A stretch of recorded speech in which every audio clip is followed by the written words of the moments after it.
अभिनेता कलाकार अखिलेंद्र मिश्रा चंद्रकांता के क्रूर सिंह की अलर्ट भारत न्यूज से खास मुलाकात।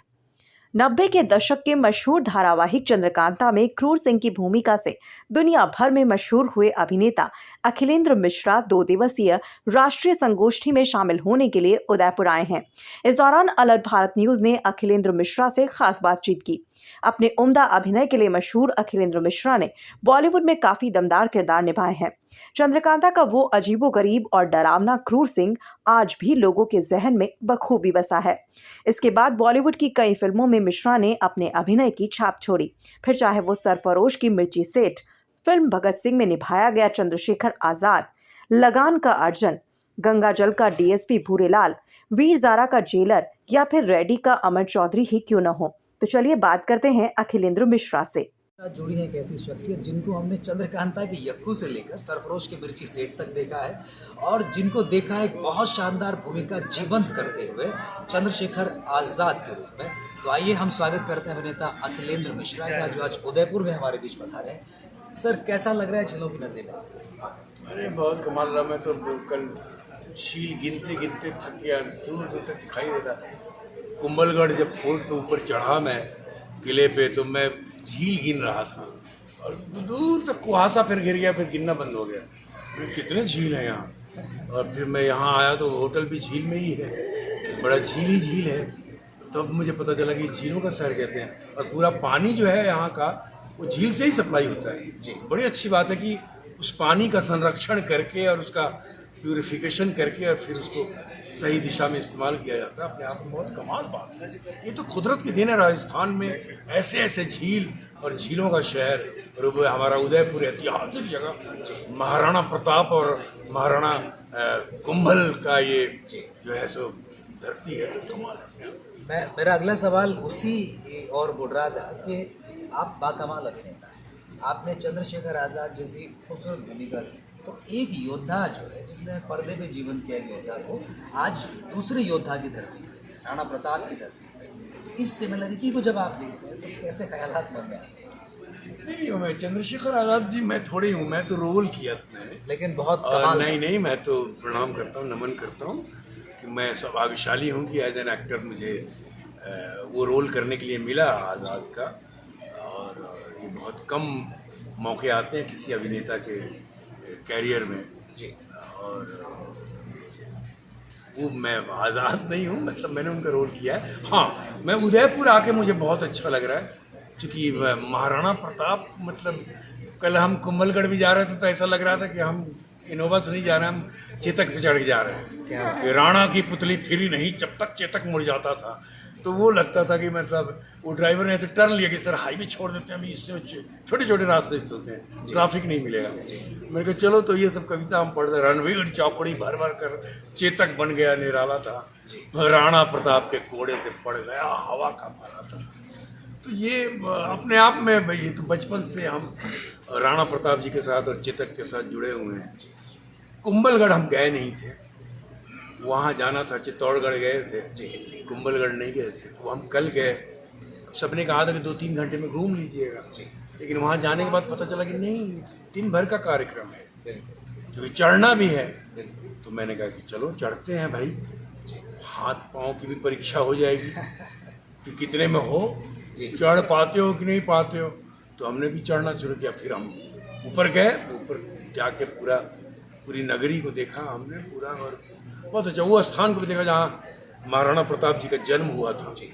और हमने वो भी देखा जहाँ राजा और रानी बैठते होंगे, कुंभल की राजा कुंभल और रानी बैठती थी, कुंभा, और वो बैठती थी। और वो हाँ जो हवा आ रहा है, जो इस वेंटिलेशन से, जो खिड़कियों से, वो अद्भुत हवा है। वो तो मतलब कमाल हवा है।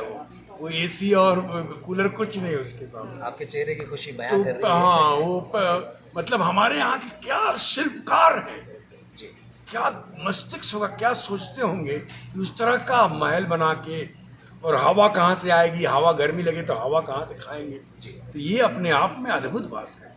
उस तरह का ये जब, क्योंकि भारत के जो किलों का देश है, और मतलब किले ही किले हैं, फोर्ट ही फोर्ट है, और मुझे लगता है कि किलों पे एक पूरा सीरीज बनना चाहिए। जी एक किले की कहानी जी 5-5 एपिसोड का, एक एपिसोड में एक किले की कहानी 5 तब जाके भारतीय इतिहास का जो है ना वो जो उद्गार है जी नई पीढ़ी तक और नई आने वाली पीढ़ियों तक पहुंचेगा।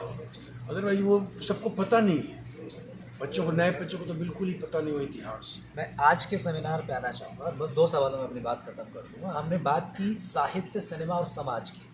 तो साहित्य बहुत पीछे छूट गया है, सिनेमा आज के बच्चे भी देख रहे हैं और वो जो देख रहे हैं उसी से समाज का निर्माण हो रहा है। कुछ बच्चे हमारे साथ हैं, जर्नलिज्म करते हैं ये बच्चे। तो आज के इन बच्चों को और यूथ को आप क्या कहना चाहेंगे कि साहित्य को साथ लेकर सिनेमा को कैसे साधा जाए? नहीं, साहित्य तो जीवन है, जीवन है साहित्य। सबसे पहला साहित्य तो यही है, उसका यही पहला साहित्य है और सर्वश्रेष्ठ साहित्य है। इस सृष्टि में जितनी रचनाएं की हैं उन्होंने अर्थ समझ रहे हो तुम लोग? उन्होंने इस सृष्टि का जितनी रचना की है उसमें सबसे उत्कृष्ट और श्रेष्ठ रचना यही है उनकी। तो पहला साहित्य तो यही है कि मनुष्य अपने साहित्य के बारे में जाने, अपने मन मस्तिष्क को जाने, अपने तंत्रिका तंत्र, अपने नर्वस सिस्टम को जाने, अपने आँख को जाने, आँख देखता कैसे है, फिर देखने के बाद बोलने का मन कैसे करता है, बोलते कैसे हैं, बोलने की प्रक्रिया क्या है, नाभि क्या है, नाद क्या है, सांस कहाँ से लेना चाहिए, कैसे लेनी चाहिए, फेफड़े क्या है, छाती क्या है, कंठ क्या है, तालु क्या है, मुर्दा क्या है, दंत क्या है, होस्ट क्या है, उच्चारण क्या है।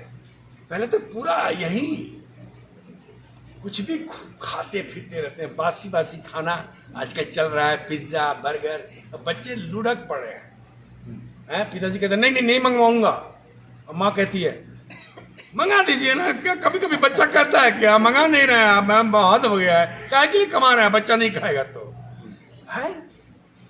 माँ और बच्चे का साइड ले लेती है और सारा जो है पाव रोटी और वो पिज्ज़ा और बर्गर सब बासी खाना है। कितना दिन का बासी बना हुआ टिक्की पार्सल में आता है और वही थोड़ी कि अंदर कैफे के अंदर बैठ के छान रहा है, ऐसा है नहीं। और वही बच्चे बड़े चाव से खाते हैं इस टाइप में, और वो जाके लीवर में क्या कर रहा है वो बच्चों को मालूम नहीं है। इसलिए पहला साहित्य तो यही है, जिस साहित्य को लेकर हम 24 घंटा चल रहे हैं वो जानना है। शिक्षा प्रणाली में वो भी जोड़ना चाहिए।